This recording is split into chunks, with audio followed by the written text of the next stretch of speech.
buenos días, buenos días, buenos días. Se acerca final de año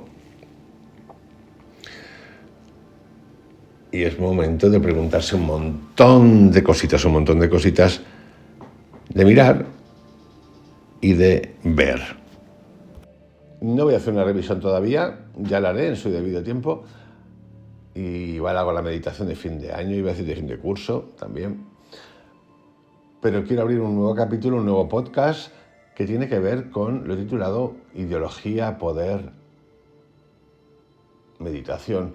En el poder no hay amor. Y lo quiero hacer, y tiene mucho que ver con el uso del lenguaje, con el lenguaje en sí y con las ideologías, para ir descubriendo, porque yo por lo menos lo entiendo así, necesito saber, conocer y entender dónde estoy, para revolcarme también, para meterme en el barro, salir del barro y decir, me importa un carajo todo un día y otro día no me importa, y otro día me importa todo, y esto lo acepto y trabajo en ello para llegar a mi estado de paz.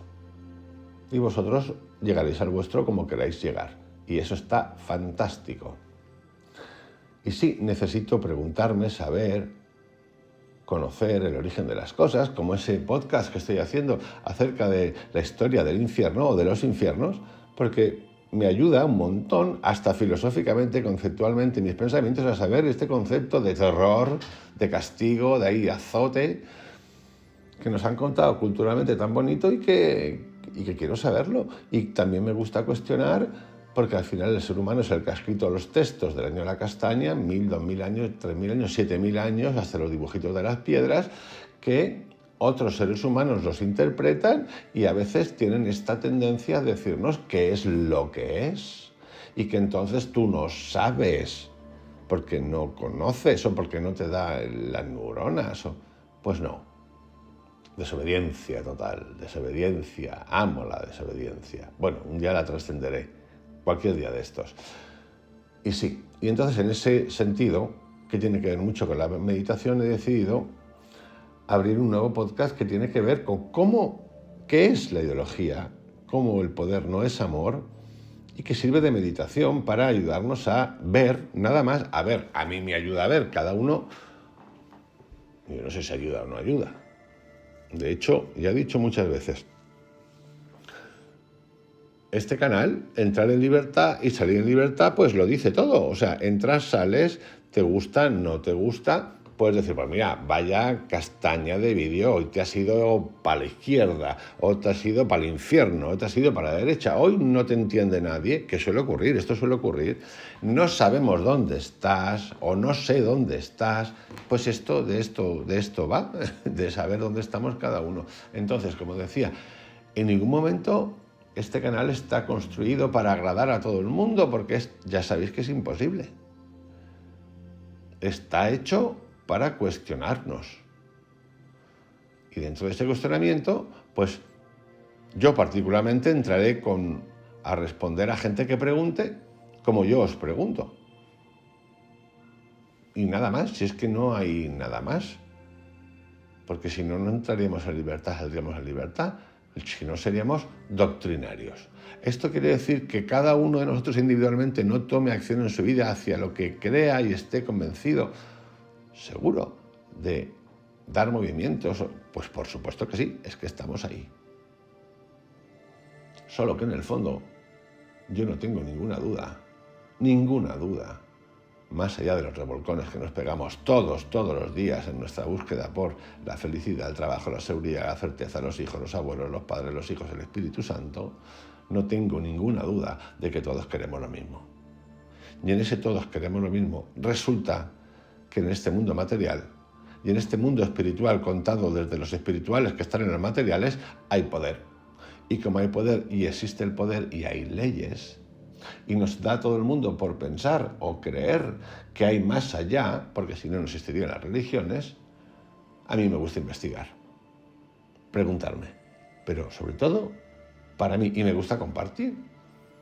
Quien quiera, yo le invito, o sea, si tenéis necesidad, yo no es que tenga necesidad, es que me gusta, es que he descubierto que mi gran misión, lo que me hubiese gustado en mi vida hacer, pues era trabajar en comunicación. No como un periodista de hoy que los tienen puteados. desde otro lugar. Entonces esto me brinda la oportunidad de expresarme, que es lo que quiero expresarme. Dicho esto, vamos al primer capítulo de esta nueva área que se llama,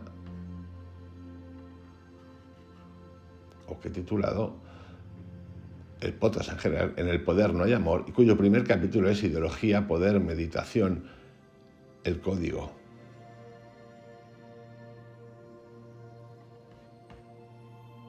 Y dice así.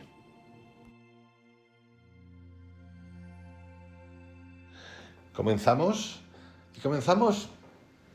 para encontrar este significado de qué es la ideología, qué son las ideologías en todos los ámbitos del mundo y que tienen que ver con el uso del lenguaje. Con los 5 rasgos de la ideología. Demasiados autores hablan de ideología en singular, cuando o cómo, si no hubiese más que una y sin precisar de cuál hablan. Para ellos esto es evidente. Si son de derecha, la ideología es el totalitarismo, que engloba a la vez el marxismo y el fascismo. Si son de izquierda, la ideología es el pensamiento burgués, ya sea fascista o liberal. En ambos casos, la ideología no es otra cosa, según la frase de Raymond Aron, que la idea de mi adversario.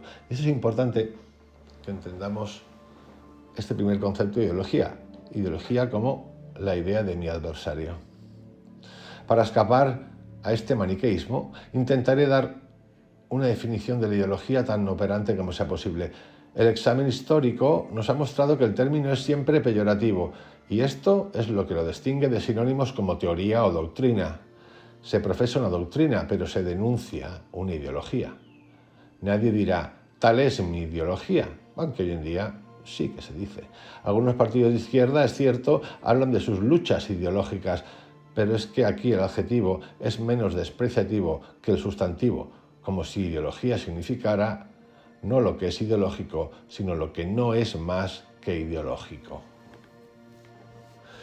Una ideología es, por definición, partidista. Por el hecho de pertenecer a una comunidad limitada, es parcial en sus afirmaciones y polémica frente a las otras. Toda ideología se sitúa en un conflicto de ideologías. También es la ciencia. En la ciencia surgen polémicas y conflictos, pero su finalidad no es la misma. Una teoría científica combate por la verdad y debe inclinarse ante los hechos o ante las teorías más conformes con los hechos, pero es que resulta que en la ciencia también hay ideología, que es la parte que es fascinante.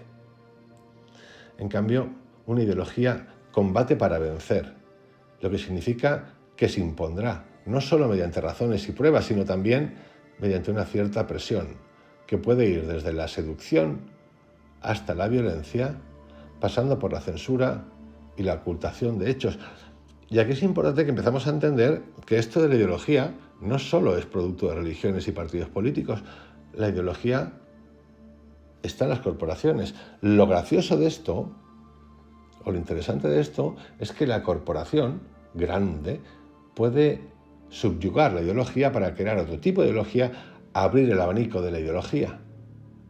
Cosa que es mucho más difícil y ocurre menos, pero ocurre en otras ideologías. Por ejemplo, el comunismo originario tenía una ideología y lo que ha derivado después en el populismo es otra. Lo que era el fascismo era una cosa y lo que derivó en otros partidos ahora es otra. Comparten cosas esenciales, pilares podríamos llamar. Una ideología es siempre colectiva. Y es esto lo que la distingue de la opinión o de la creencia, que pueden ser individuales. La ideología es anti-individuo. Sí. La ideología es anti-individuo. Todas. Porque necesita del grupo. La ideología es un pensamiento anónimo. Tenéis el libro que es una pasada de Elias Canetti, Masa y Poder. La ideología es un pensamiento anónimo, un discurso sin autor. Es lo que todo el mundo cree sin que nadie piense. ¿Os suena esto, no? Creer, tener fe, esperanza. El enemigo, el otro es el enemigo. Es la razón de que cuando se polemiza con un autor se califica su pensamiento de ideología cuando se quiere subrayar que no es verdaderamente su pensamiento. Así, no se hablará de la ideología de Descartes, de Kant o de Marx. Se subrayará simplemente que estos autores están a veces condicionados, aun sin saberlo, por la ideología de su tiempo, de su medio. Esto se comprueba en las palabras obsesiones de sus discursos y más todavía en sus silencios, en lo no dicho que subyace a lo que dicen. Descartes, por ejemplo, en su Tratado de las Pasiones, se jacta de explicar la afectividad a partir del cuerpo, pero no dice una sola palabra sobre la sexualidad. Aun cuando aborda las pasiones del amor, la única base orgánica que la asigna es el tubo digestivo. El hipersexualismo obsesivo de tantos autores modernos corre el riesgo de parecer igualmente sospechoso. Kant, en su doctrina del derecho, funda el derecho sobre la distinción entre la persona y la cosa. El derecho originario es la posesión de cosas por las personas, así como la prohibición correlativa para el hombre de poseer a otro hombre, es decir, de reducirlo a cosa. Me encanta esta palabra de reducirlo a cosa porque nosotros ya no somos ni cosa, somos producto, número. Pero Kant no explica en absoluto cómo deduce de este derecho originario la propiedad privada, o dicho de otro modo, el derecho exclusivo de un individuo sobre una cosa, aunque sea en detrimento de los demás individuos. En su época, el derecho de propiedad derivaba de los derechos del hombre, sin que hubiera necesidad de decir cómo ni por qué. Marx, tan experto en desbaratar las astucias y las falsas justificaciones del Estado burgués, no dice nada o casi nada sobre el papel del Estado después de la revolución proletaria. Parece ignorar esta cuestión, a pesar de que la historia ha demostrado que era, sin embargo, la cuestión. En resumen, la ideología no es el pensamiento del individuo, es el hecho de que este pensamiento se sitúa en un ya pensado que lo determina sin que él lo advierta. Es la revancha del sé sobre el yo, del se habla sobre el yo pienso. Una ideología es necesariamente disimuladora. No solo tiene que enmascarar los hechos que la contradicen o quitarle la razón a las buenas razones de sus adversarios, sino que también y sobre todo debe ocultar su propia naturaleza. Ideología y propaganda van de la mano, es decir, ideología, propaganda y relaciones públicas van de la mano.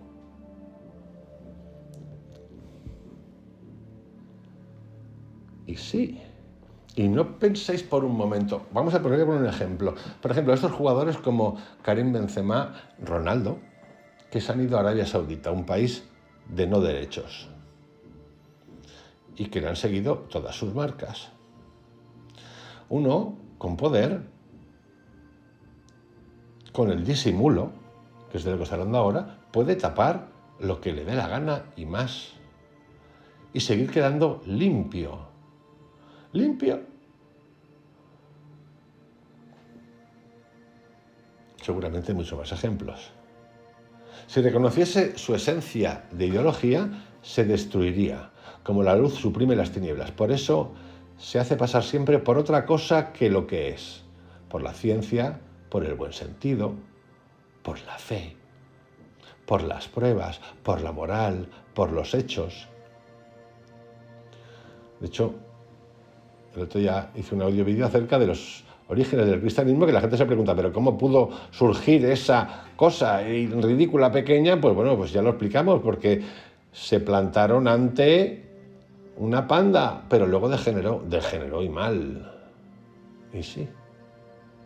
Se puede recordar de Marx que la ideología es un pensamiento que se cree autónomo, cuando en verdad depende, aun sin saberlo, de factores anteriores, exteriores al pensamiento. La naturaleza de una ideología es la de disimular su naturaleza de ideología.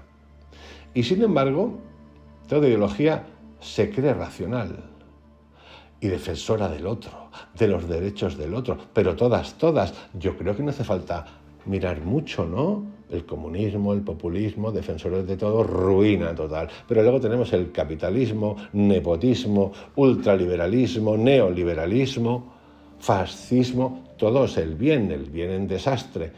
No hace falta mirar mucho para entender que los países democráticos con economías capitalistas, que ya no sabe uno lo que es, porque en realidad son globalizadoras, que engendran nacionalismos, pero que en realidad es mentira, porque las corporaciones que están asociadas con los estados son globalizadoras y tienen relaciones. Yo me puedo llevar mal con China, pero yo tengo una corporación que es española o americana o lo donde sea, o mexicana o venezolana, y me llevo de puta madre con China. Así es todo el tiempo. Y todos se creen racionales, y nosotros todos aceptando y en conflicto con el otro. Y sin embargo, como decía, toda ideología se cree racional. Y es necesario tomar en serio esta pretensión, pues es ella, precisamente, la que distingue la ideología del mito, del dogma, de toda creencia religiosa tradicional. En tanto que crítica de las ideas recibidas, la ideología, nos cuenta Gabriel Bainian, está armada de una intención única. Apunta esencialmente a reintegrar al hombre al interior de los únicos espacios que el saber pueda asignarle. Desde Feuerbach, la ideología empieza por hacer vacilar a Dios en el hombre, reemplazando la teología por la antropología. Y sí, a mí la frase esta de Marx, el opio del pueblo, me encanta. Las religiones, el opio del pueblo, sí, es verdad, es que es súper verdad. La pena de esto es que él se quedó a mitad camino y dijo, caño, hemos querido matar a Dios para elegir al hombre Estado, al hombre comunista, al hombre tótem, al hombre chino, al dios chino comunista, al dios de Corea del Norte, mirad al de la India, por ejemplo, es una puta risa. Al de Alemania, a Mussolini, a Franquito de aquí de España, pero es que teníamos en Venezuela aquí, Chávez, el otro, Maduro, es que los Kirchner, o sea, en Nicaragua, Ortega, es que, y los reyes de Arabia Saudita, que esos saben más que nadie, porque además están en directo contacto con la religión. Es que es así, hemos matado a Dios, las religiones, el opio del pueblo, totalmente de acuerdo, una joya de frase. ¿Para qué? No estoy diciendo que está perfecto, que tendríamos que ser gobernados por teocracias, no os equivoquéis. ¿Pero para qué? Para llegar al hombre. El hombre no está preparado para esto. Nunca lo ha estado. Es muy posible que ciertas formas de pensamiento en la China antigua o en la Grecia clásica fuesen ideologías. En todo caso, lo fueron por su aspiración a la racionalidad.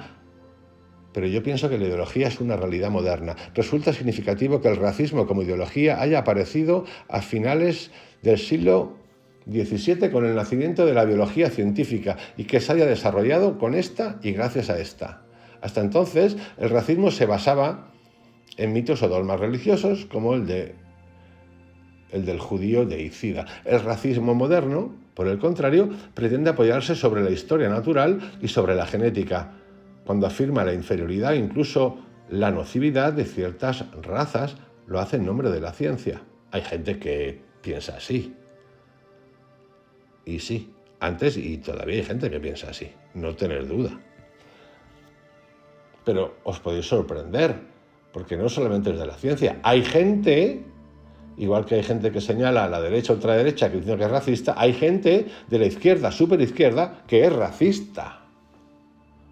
Sí. Dicho de otro modo, una ideología pretende ser crítica. Cuando refuta a sus adversarios lo hace mediante argumentos racionales, al menos en apariencia, y cuando recurre al argumento de autoridad es porque considera a la autoridad en cuestión como científica, o como razonable, o conforme a lo real. La más dogmática de las ideologías no admitirá jamás su dogmatismo.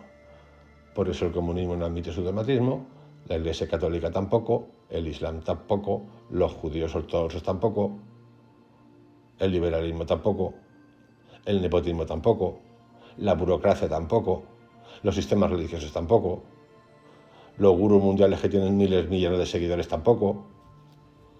No. Disimula así, por su racionalidad, su carácter esencial. ¿Pero cuál?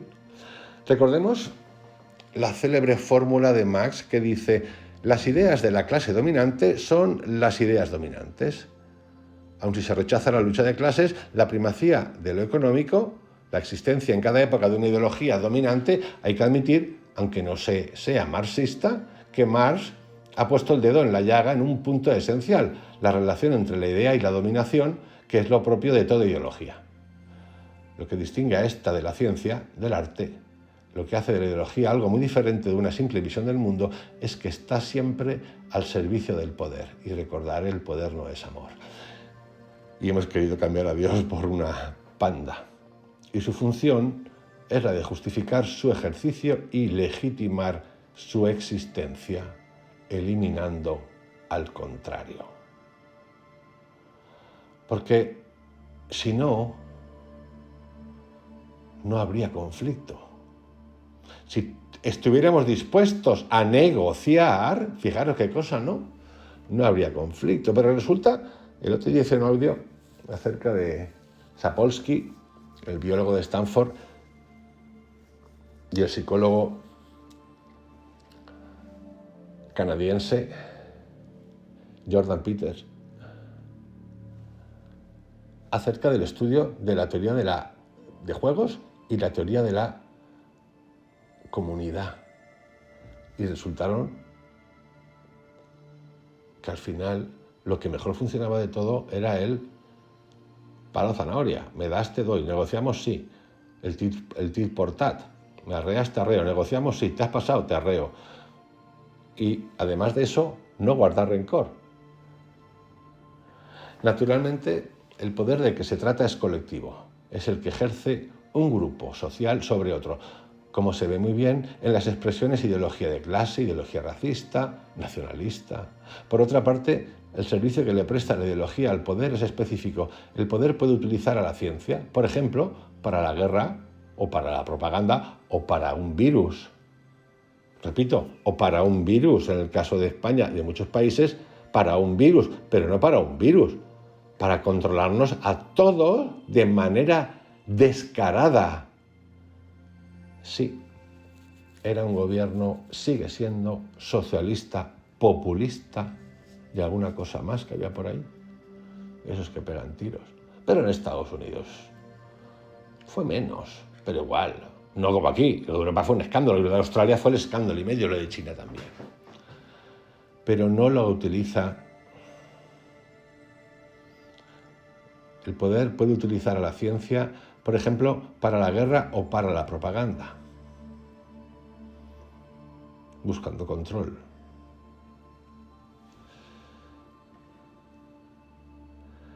La ideología es siempre el pensamiento al servicio del poder. Este último rasgo es esencial. Es el que condiciona todos los otros y el que explica que la palabra ideología sea despectiva. De una manera más o menos explícita, evoca un pensamiento que pretende enseñarnos cuando en realidad nos adoctrina, que trata de convencernos con el único fin de enrolarnos. Fijaros, convencernos, adoctrinarnos, enrolarnos. ¿Sabéis qué es eso? Una corporación. El iPhone, la comida, las bebidas. Adoctrinarnos, convencernos, enrolarnos. ¿Qué es eso? Las religiones. ¿Qué es eso? Las sectas. ¿Qué es eso? Sigue apuntándote al cursito de autoayuda. Sin parar. Sin entrar en libertad y salir en libertad. Porque claro, es que tú no entiendes, no das, no has insistido. Anda a la mierda. Por esto estoy haciendo este audio acerca del lenguaje e ideología, porque a mí me sirve y nos sirve para entender cuando nos refugiamos en las religiones, en tipos de meditaciones, en 20.000 cosas. Si la entrada en libertad y la salida en libertad no existe nada, no existes como persona, no existimos y tú existes igual que yo existo. Y sí, podemos extraer técnicas que hacemos, por supuesto, fantásticas, de las que hay un montonazo, sistemas mentales, trascender las formas de pensamiento que nos han enseñado hasta ahora, llevarlas hasta otro lugar. ¿Por qué no? ¿Por qué no? Pero siempre entrando en libertad, saliendo en libertad. ¿Qué se entiende por poder? Toda dominación durable del hombre sobre el hombre, que se apoya ya sea sobre la fuerza, ya sea sobre la legitimidad, lo que le permite hacerse obedecer sin tener que imponerse violentamente a cada paso. Pero resulta que en ese paquete de qué es el poder, toda dominación durable del hombre sobre el hombre que se apoya ya sea sobre la fuerza, ya sea sobre la legitimidad, lo que le permite hacerse obedecer sin tener que imponerse violentamente a cada paso. Pero resulta que incluso en el poder legítimo, el que tiene el poder, el único que tiene poder para ejercer la violencia, es el Estado. Entonces, por ejemplo, tú puedes tener un país como China y decir que es legítimo para los chinos, que impuesto, pero además tiene la licencia del poder. Y tú puedes tener un país democrático, vamos a decir Alemania, por ejemplo, es que iba a decir España, pero me cuesta un poco, y tienes la licencia de ejercer el poder, tú legítimamente. ¿Y quién? El Estado. ¿Y quién es el Estado? El gobierno de turno en ese momento. El poder no es singular más que en apariencia. Su número es legión, como dijo Roland Barthes, siguiendo el Evangelio, y puede adoptar las formas más diversas: política, militar, económica, eclesiástica, industrial, burocrática, tecnocrática, docente y yo diría hoy en día hasta psicológica. Porque el impacto de la psicología, que es fantástica, y de la psiquiatría en el ser humano, un día llegará al punto en el que describamos cómo los psicólogos y psiquiatras se han vendido a la industria farmacéutica, al behavioralismo dedicado, sobre todo en la época de Internet, el gran avance, para jodernos vivos. Sí, hay grandes psicólogos, sí, hay muchos psicólogos haciendo cosas buenas, por supuesto, hay grandes, por supuesto, todo por supuesto. Esto es así y siempre ha sido así. Pero el día que destapen esta cosita, vamos a alucinar en colores. Será complicado en cualquier caso, porque es el poder. Precisamente por el hecho de que la sociedad abarca varios poderes, se enfrentan en ellas diversas ideologías. A este respecto, la definición de Jan Batchelor, que dice: la ideología es un discurso ligado a la acción política. Me parece demasiado estrecha, puesto que reduce el poder a un aspecto más manifiesto, cuando en realidad se puede admitir, por ejemplo, la existencia de una ideología médica que sirve para legitimar el poder científico específico de los médicos. En cuanto al principio marxista de la ideología dominante, también él es una ocultación ideológica de la realidad. En Francia, por ejemplo, a la ideología de los medios gobernantes se oponen las ideologías de la izquierda o de la derecha, la de los partidos, la de los sindicatos, las de la inteligencia. Aun en el seno de las instituciones autoritarias y estructuradas, como la educación nacional o la Iglesia romana, asistimos a conflictos de ideologías. Por otra parte, el poder al que sirve la ideología puede no ser el poder establecido, puede ser también un poder que se intenta tomar o recuperar.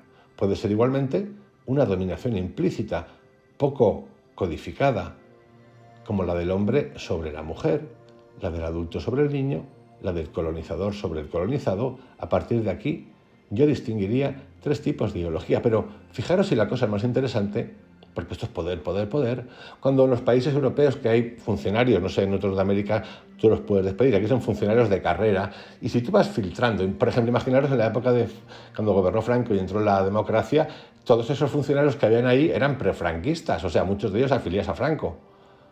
Pues, ¿qué ocurrió? El gobierno, en este caso, que fue el primer gobierno democrático, que fue de Suárez, y luego con Felipe González, que entró después, que gobernó un montón de años, como sabía que mucha de esa gente iban a ir desapareciendo, pues lo que haces es meter en las instituciones burocráticas el mayor número de funcionarios adeptos y adictos a tu ideología. Vamos, les facilitas el trabajo. Pero esto lo hizo, cuento esa anécdota así, pero eso lo haría cualquiera. Felipe, Aznar o quien fuera, uno de derecha o uno de izquierda, lo haría, porque le interesa, porque se garantiza, si entra jovencito con 25 o 30 años, pues unos cuantos años de poder.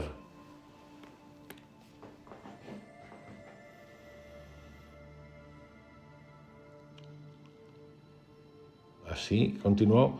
A partir de aquí, yo distinguiría tres tipos de ideologías. Las ideologías difusas son las constituidas por un complejo de creencias ampliamente extendidas y sirven para justificar el poder en vigencia.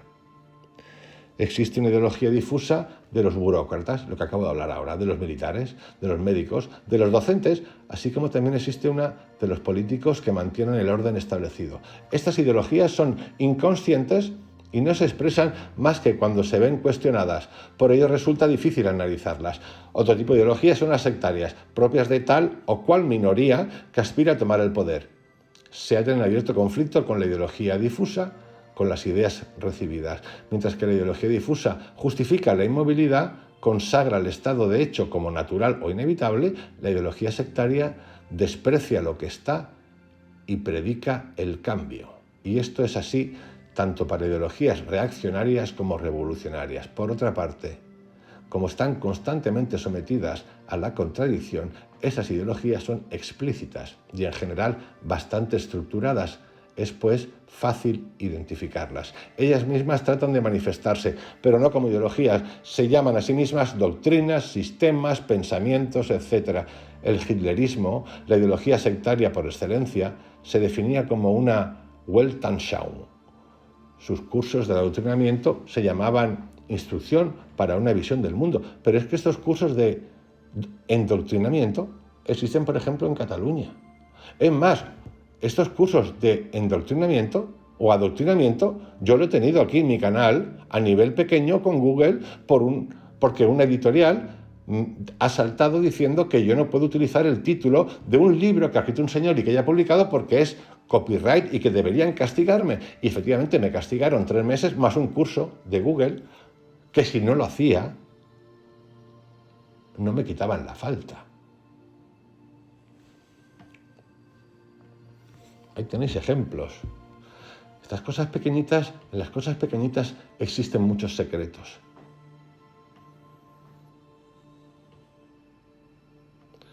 Tercero, los segmentos ideológicos o ideologías segmentarias.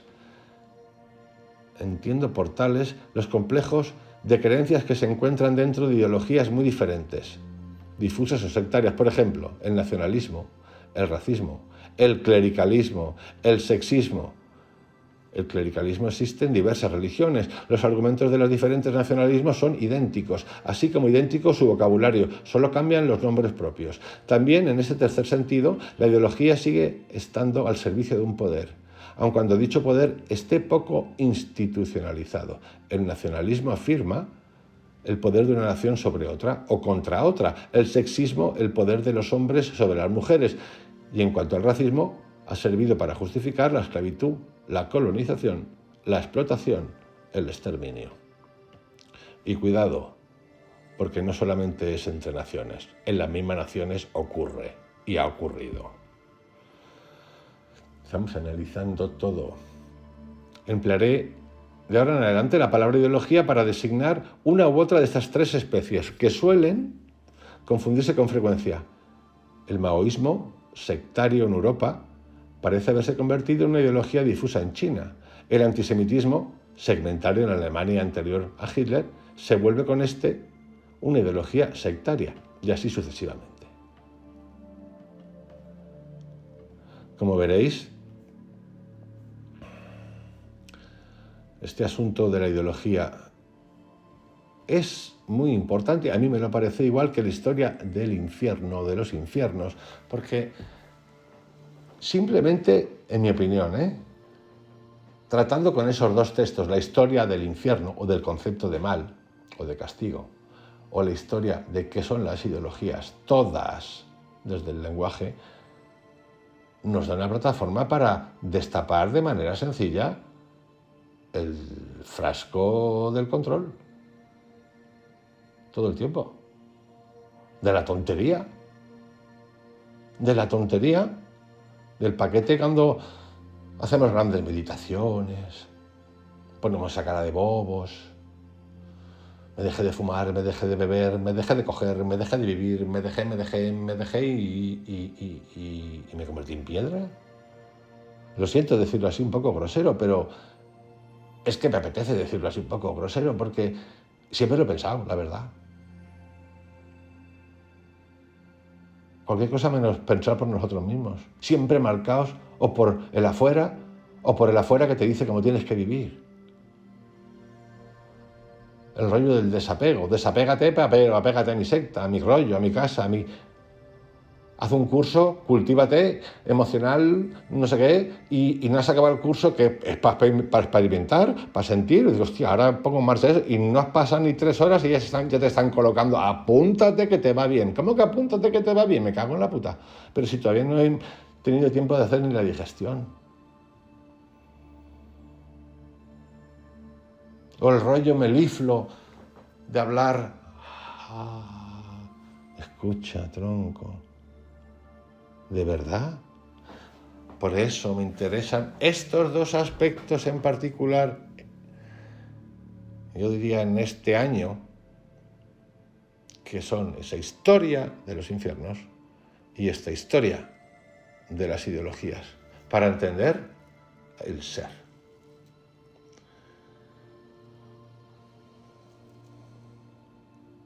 Vamos ahora a dar un pasito más y que tiene que ver con la legitimación por lo sagrado. Queda por precisar la relación de los 4 primeros rasgos de la ideología con el quinto, la justificación del poder. De hecho, todo poder debe legitimarse para durar más allá del golpe de fuerza o de la ocasión que le dio origen. El más fuerte no es jamás tan fuerte como para seguir siendo el amo si no transforma su fuerza en derecho y la obediencia en deber. La fuerza en derecho, atentos a esas 2 cosas, y la obediencia en deber, eufemismos. Rousseau, al comienzo del contrato social, dice, la ideología es precisamente la que transforma la posesión en propiedad, la dominación de hecho en autoridad de derecho, la que asegura la obediencia permanente sin recurrir a la coerción física, es pues anónima, dado que traduce o pretende traducir el consentimiento de todos. Y es normal que sea polémica, puesto que todo poder se ejerce contra uno u otros poderes que lo amenazan o cuestionan. Esa legitimización del poder puede ser de diferentes tipos, no todos ideológicos. Para que sea legitimación ideológica, es preciso que sea a la vez disimuladora y racional, disimuladora por su racionalidad. Para ilustrar esto, tomaré 2 casos extremos de legitimación que aparecieron sucesivamente en la historia de Francia. El antiguo régimen se legitimaba de una manera no ideológica, sino religiosa. Se me objetará que ciertos pensadores bastante antes de 1789 daban una justificación racional del poder. Incluso se ha podido escribir que desde el siglo XVI se asiste a la génesis del Estado laico, en el sentido de puramente profano. En efecto, pensadores políticos como Maquiavelo, Grocio, Hobbes, Locke, ya no invocaban a Dios como el fundamento de la soberanía. El poder del Estado llevaba en sí su propia justificación. Los valores que él se proponía defender no eran ya religiosos, como la salvación o el bien común, sino profanos. El orden, la vida, la libertad y la propiedad. La ley ya no trascendía al príncipe, sino que dependía de su voluntad. En él residía el poder del poder y no en Dios. Sin embargo, las teorías que anticipan la ideología ulterior son las de los filósofos del antiguo régimen, pero no las del antiguo régimen. Los monarcas de entonces casi no valoraban las justificaciones que estos filósofos hacían de su soberanía. Es significativo que Hobbes, teórico del poder absoluto, fuera muy mal visto por los príncipes, que le reprochaban socavar los fundamentos religiosos de su poder. Significaba también la manera como los Borbones, exiliados por la Revolución, justificaban su legitimidad, por una parte por el derecho divino, por la otra por la antigüedad de su linaje. El poder bajo el antiguo régimen se justificaba abiertamente por lo sagrado. El rey lo era por derecho divino, llamado por la providencia, representante de Dios en su reino. Pero bueno, iros al Papa y ahí tenéis ya, ¿no? Ahí ya se acaba todo. Rey por la gracia de Dios. Este carácter es místico bajo 2 aspectos. Primero, el monarca debía su título a la filiación, a la sangre, pero este título debía ser autenticado por la consagración, ceremonia que comprendía la proclamación, la unción con los santos óleos. Escuchadme una cosita, el nuevo rey de Inglaterra, del Reino Unido, el Orejas, ese, igual que lo estoy describiendo aquí ahora mismo, igual. La coronación, la entronación, el juramento de los señores, todo lo cual confirma el carácter sagrado del rey y la índole sobrenatural de su poder. Fijaros que estoy hablando de algo de 1789 y esto existe hoy en día y lo hemos visto todos 1.000 millones de elementos que estaban aburridos en su casa, sin nada que hacer, de la coronación de Charles, de Carlitos, tal cual lo acabo de escribir aquí. Por todo ello, el poder bajo el antiguo régimen era ostentador. Se afirmaba y se mantenía mediante signos que apuntaban directamente a la imaginación. El trono, es que esto existe, la corona, los ornamentos, el cetro, la etiqueta de la corte. Bueno, hasta en España existe esto. Y esto es así no solo en el caso del poder real, sino también en el de los jueces. Y sí, el rito, los médicos, los catedráticos, poder del cual decía que se relaciona con la competencia profesional.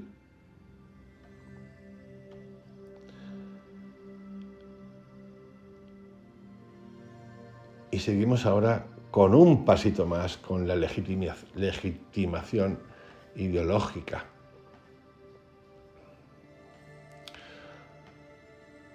Que va a poner punto y principio a este primer capítulo, que son los códigos.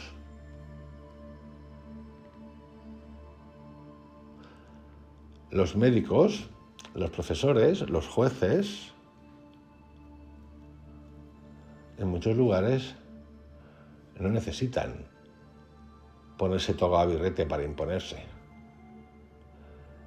El ejército anda en traje de faena y el propio César lleva ropa. El discurso que legitima el poder es sobre todo de orden nacional y de orden racional. Se justifica ya sea por el consenso de los ciudadanos, ya por la función que asume y los servicios que presta. ¿Quién? El Estado, por ejemplo. Los actos del príncipe ya no están dictados por su capricho, sino por la necesidad. Por ejemplo, época COVID. Aun cuando se trate de un dictador, época COVID. El hombre en el poder no se designa como tal, sino como guía, época COVID. Y época económica, lo mismo.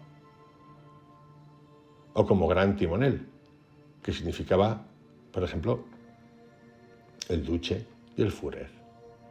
Hoy ya no se hace la guerra por el rey, se hace por el derecho. En suma, el poder moderno quiere ser racional y todo su discurso procura demostrar lo que es la época, la era del eufemismo. Esa es la de ahora, y de la atención, atención eufemística. Su discurso es la ideología, y ese discurso, en efecto, justifica el poder de manera racional, por el consenso o la necesidad, disimulando lo que el poder comporta de esencial. El hecho de que él sigue siendo sagrado para los que lo ejercen, que lo debe ser para los que lo sufren y que supone una amenaza de violencia para los que lo rechazan, está más que claro.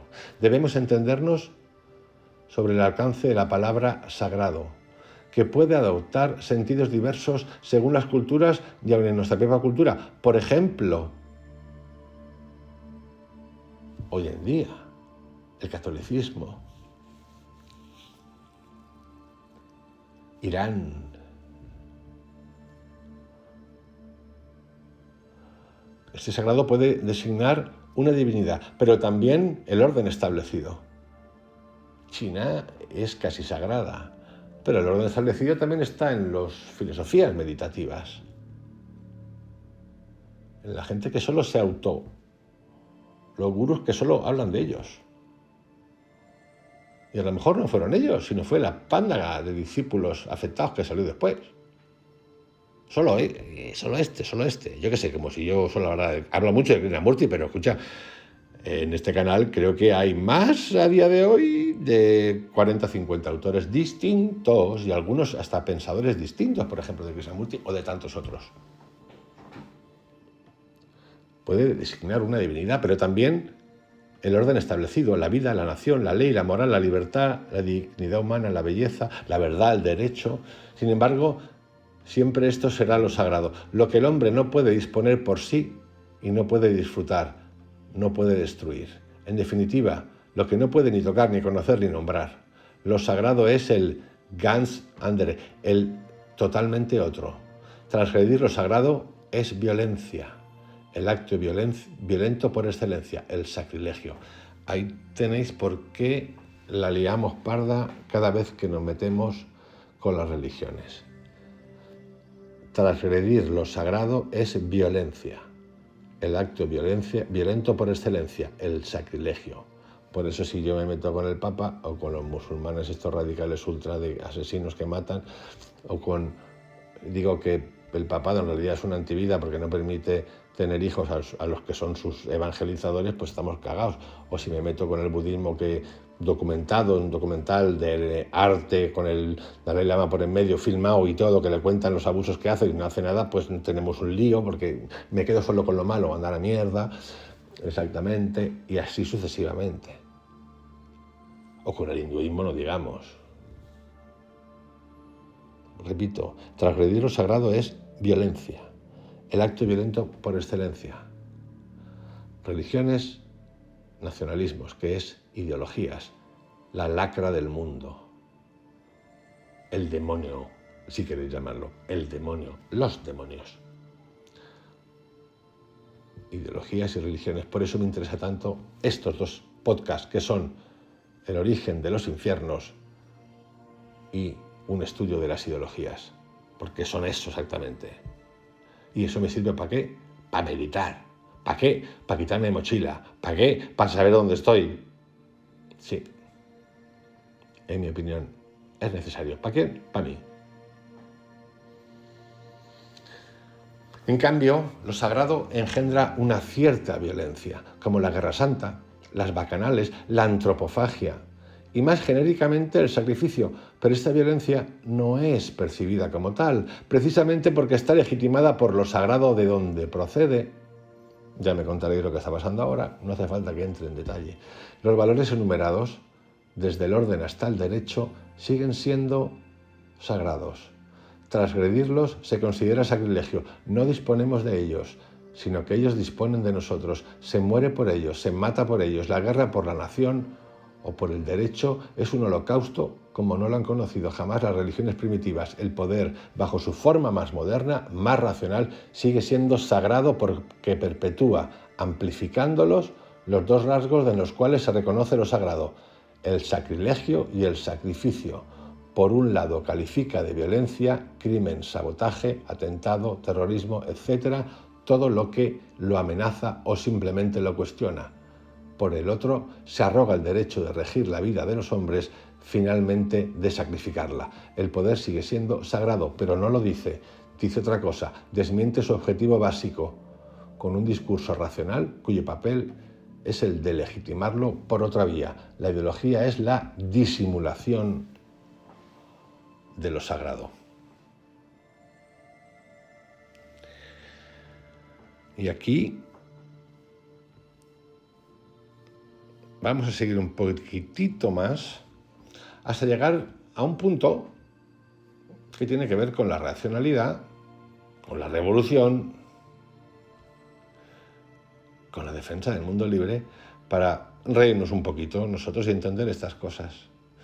Comprender la ideología es, pues, comprender la relación ambigua entre su forma, que es racional, y su contenido, que no lo es.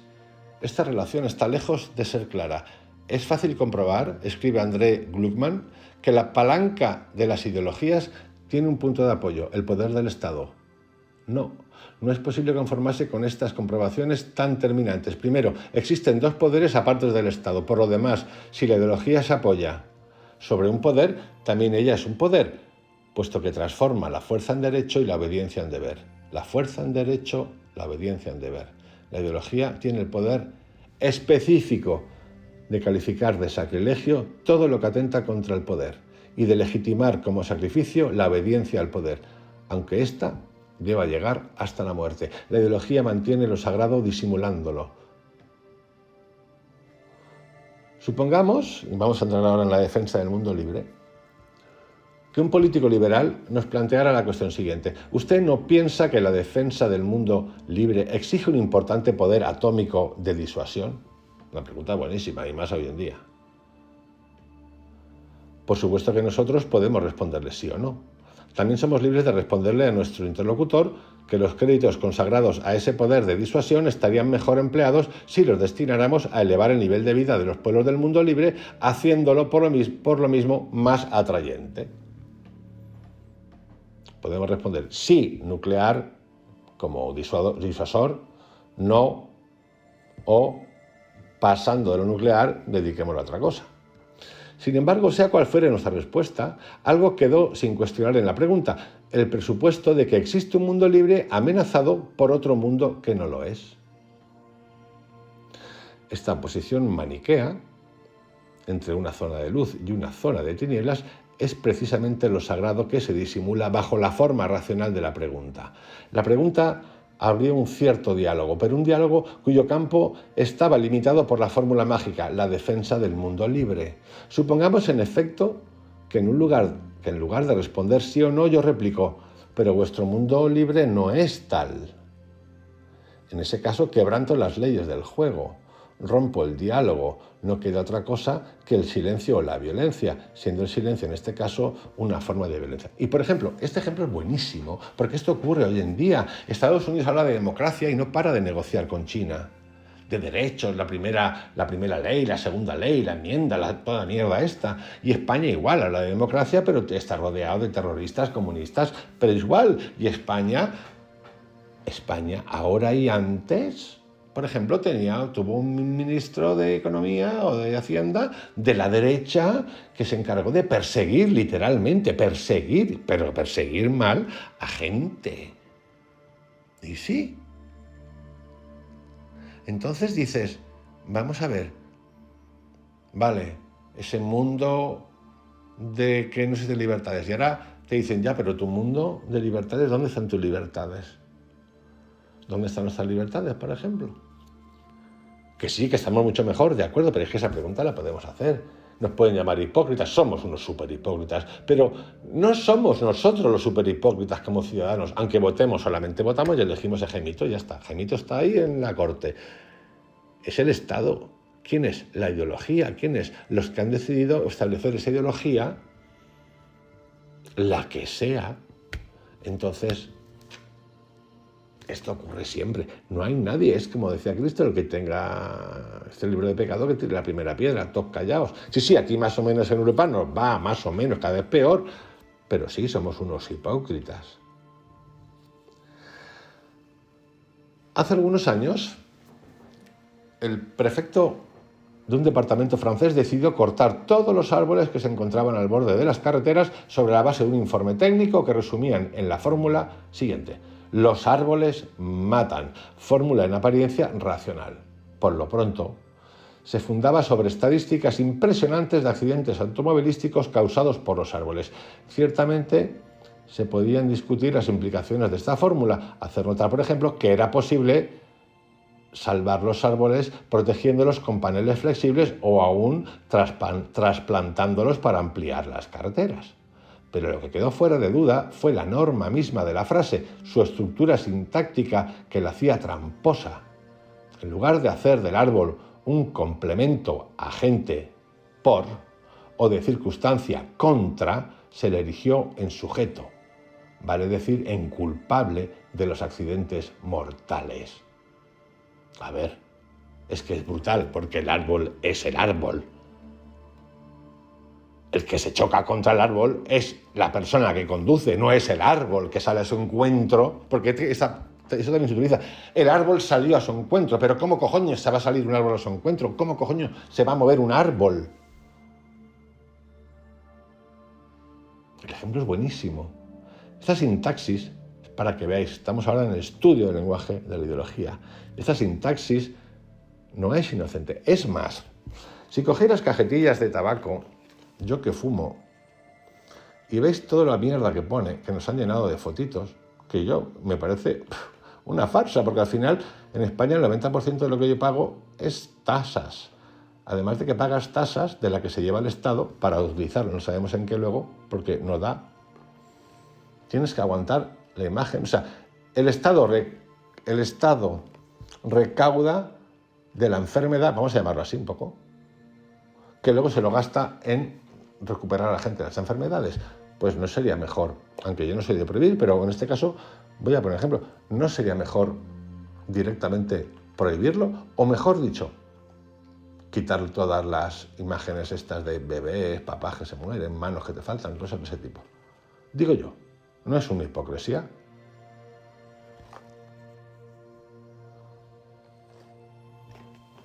El Estado. Al árbol se le erigió en sujeto culpable de los accidentes mortales. Esta sintaxis no es inocente, pues bloquea el pensamiento y le impide plantearse ciertas preguntas. ¿No es acaso el automovilista el que se mata por exceso de velocidad? Nótese que, cayendo yo también en la trampa de la fórmula, escribí accidentes causados por los árboles, y es que la frase del prefecto disimula una cierta sacralidad. ¿Qué sacralidad? La vida humana. Por cierto, más preciosa que el árbol. Pero en realidad se trata de otra cosa, pues después de todo, la vida humana no es separable de su entorno, de su calidad, y encierra a los hombres en un universo de asfalto, de cemento, de ruidos de motores y de tubos de escape que atentan contra la vida. Dicho de otro modo, matar los árboles es como matar a los hombres. Lo sagrado que esconde esa fórmula no es el hombre, sino el automóvil. O más propiamente dicho, el poder conjunto de los industriales y de los tecnócratas para quienes el ser humano no resulta ser más que un instrumento al servicio de la producción y del consumo. Los árboles matan, pertenece totalmente a un tipo de discurso tecnocrático, inserto en una red de fórmulas como la expansión económica, la modernización, la necesidad de crear empleos. Reproduzco a título de ejemplo esta declaración que me hizo un economista con su auto detenido delante de una zona para peatones. Es escandaloso que en Francia, donde el automóvil es una de las pocas industrias que generan empleos, no se haga nada por facilitar la circulación. Estaba encima de un paso de cebra. No me atreví a preguntarle qué entendía él por facilitar. Vamos ahora a entrar en la revolución, a la revolución.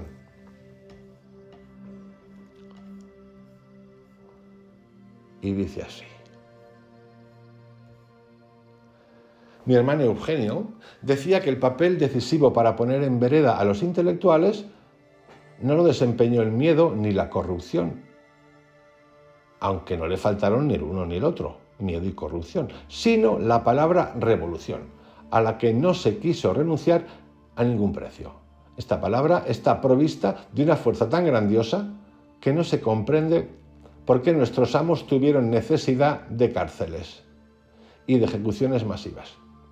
Este texto, de una víctima del stalinismo, nos muestra una vez más el poder de las palabras, poder más real que el del miedo y el de la corrupción. Aquí todavía revolución se inscribe en una red semántica con sus términos asociados: lucha de clases, dictadura del proletariado, patria del socialismo y sus antónimos: reacción, reformismo, fascismo, etc.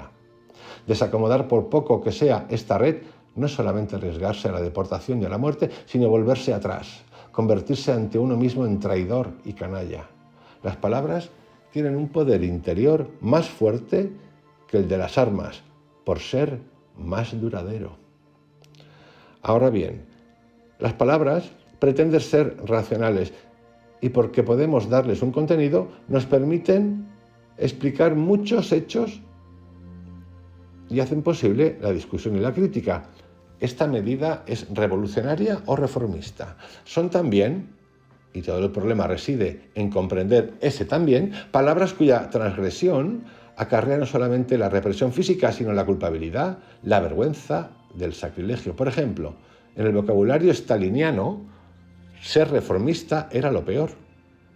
La contraposición reformista-revolucionario ya no tenía nada que ver con la realidad desde hacía tiempo. La práctica de un partido comunista europeo desde hace 50 años es verdaderamente revolucionaria. Como en la magia, las palabras no tienen ningún sentido, tienen poder, un poder inversamente proporcional a su sentido. estos 3 ejemplos que acabo de dar, permiten ver el aspecto racional y el aspecto irracional de la ideología. Muestran cómo ésta define su espacio de racionalidad, un espacio en cuyo interior es posible explicar, discutir, no estar de acuerdo, sin tener necesidad de matarse unos a otros. Tal es la función positiva de la ideología, permitir a los hombres discutir sin violencia. Sí, pero ¿a qué precio?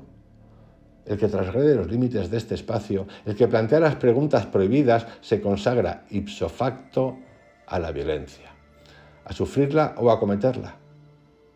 Es que ha atentado contra lo que oculta toda ideología, es decir, lo sagrado.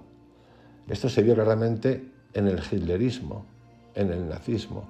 Dentro del partido se podían discutir las posibles interpretaciones de la doctrina, por ejemplo, sobre el papel de la mujer, pero el espacio era terriblemente reducido. Lo mismo en el stalinismo. Se podía debatir durante años, en el Pravda o en cualquier otro medio, problemas de biología o de lingüística con la condición de referirse siempre a los textos sagrados del marxismo, considerados como intangibles. Y finalmente César lo dijo sin ambages. Los defensores de la doctrina repudiada serían repudiados, reducidos al silencio, a la deportación, a la muerte a veces, pero la violencia quedaba legitimada y a la vez disimulada por fórmulas pseudo-racionales como la ciencia proletaria. En nuestra sociedad liberal avanzada, el espacio de racionalidad es más vasto, pero sigue siendo limitado. Podemos discutir hasta el cansancio sobre la producción y el consumo, pero basta preguntar si el segundo no será más gasto y la primera pillaje del entorno, pillaje del tercer mundo, para convertirse en sacrílego. En los 2 primeros casos, el sacrilegio era permitido por la violencia. En el último, nos condena al silencio, es decir, a la impotencia. La ideología es, pues, la justificación más o menos racional de un poder, el cual conserva un elemento sagrado que aquella tiene por objetivo disimular. La ideología es profana en cuanto define un espacio de racionalidad que permite a los hombres coexistir, criticar, cuestionar, sin destruirse, pero es sagrada por el hecho de que ejerce su violencia contra todos los que transgreden ese espacio, los que emplean otras fórmulas, los que plantean otras preguntas que las que ella autoriza. Y a la vez legitima esta violencia bajo la aparición de la razón. Y hasta aquí, queridos amigos, tenemos este primer capítulo que ha servido y sirve, oye, como introducción y para empezar a entender los códigos en los que hemos funcionado, en los que funciona la ideología. Y ya os digo que en este tratado vamos a entrar en detalles en cosas fantásticas, en métodos ideológicos, en el lenguaje, en la función expresiva, en la creación de referentes, en la retórica, en los juegos del sentido, en los juegos del pensamiento, en la connotación, en la comunicación del discurso ideológico, en la competencia, en los actos verbales, en el más allá y en el más allá. Os envío un abrazo, que tengáis un excelente día. Espero que disfrutéis de esos textos. Igual os invito directamente, no sé si os va a gustar o no, pero a mí me gustan y los comparto. Estos 2 podcasts que recomiendo, el de la historia de los infiernos y este que comienzo hoy acerca del lenguaje y la ideología. Un abrazo muy grande, hasta mañana.